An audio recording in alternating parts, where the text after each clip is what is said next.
So welcome to Israel. Shalom, our dear friend, Secretary of State Marco Rubio. We are honored to have you in our midst, in our country.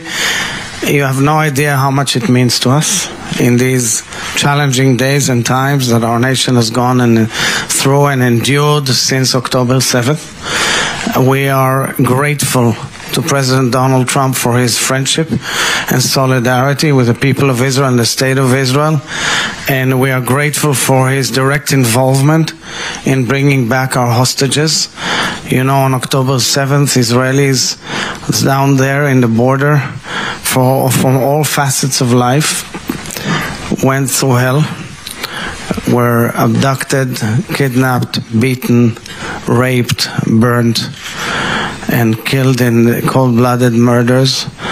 And we've gone out of that enormous challenge and pain and crisis to change the reality. The entire nation of Israel went to fight, and we've overcome our enemies. We always seeked peace, and we always wanted peace in our region.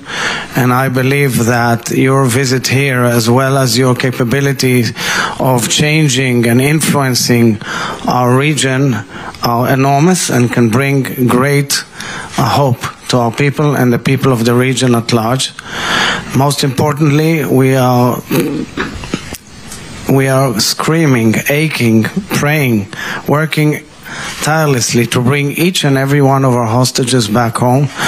This is our biggest hope as a nation and as individuals, and I want to thank you for this effort that you're carrying on behalf of this holy mission. Thank you very much. Thank you, Mr. President. Thank you for greeting me, and it's an honor to be back as the Secretary of State. Not even 4 weeks into the job, I wanted this one to be one of our first visits. Because of the issues before us, and also because of the friendship and the solidarity between our two countries. On the issue that you mentioned about the hostages, just know on behalf of the President, I can tell you he's strongly and deeply committed to the goal of every single hostage returning home, every single one, and not resting and not being silent and not forgetting until all of them are home. We work in very close coordination with the government here, as you know, to make that a reality, and that remains a very strong priority. And beyond that are the other challenges that we've all discussed and are well aware of, and then you know, the opportunities as well with what's happened in Lebanon most recently, and the hope of finding a situation that provides not just enduring security, but allows what are still 60,000, 70,000 of your countrymen who have not been able to return to their homes up north, and how critical it is for that security as well, for that to happen. And I would make the broader point, I made it earlier with the Prime Minister in our appearance before the media there. At the core of all of these challenges, whether it's Hezbollah or Hamas or the terrorist groups that strike when Assad was in Syria, and what we see even confronting America and Iraq, the Houthis, is one thing. What's behind all of them? Iran. Absolutely. Iran. And by Iran, I mean the regime.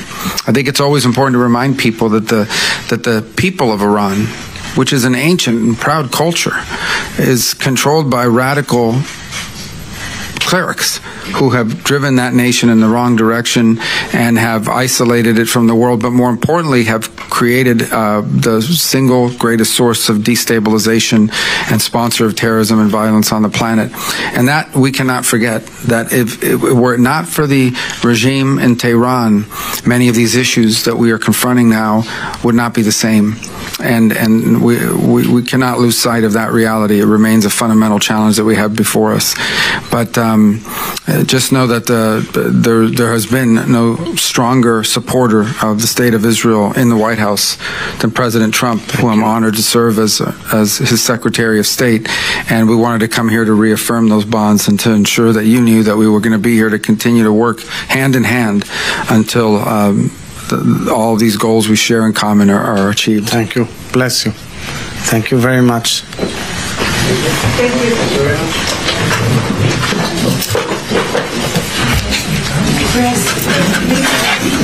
you.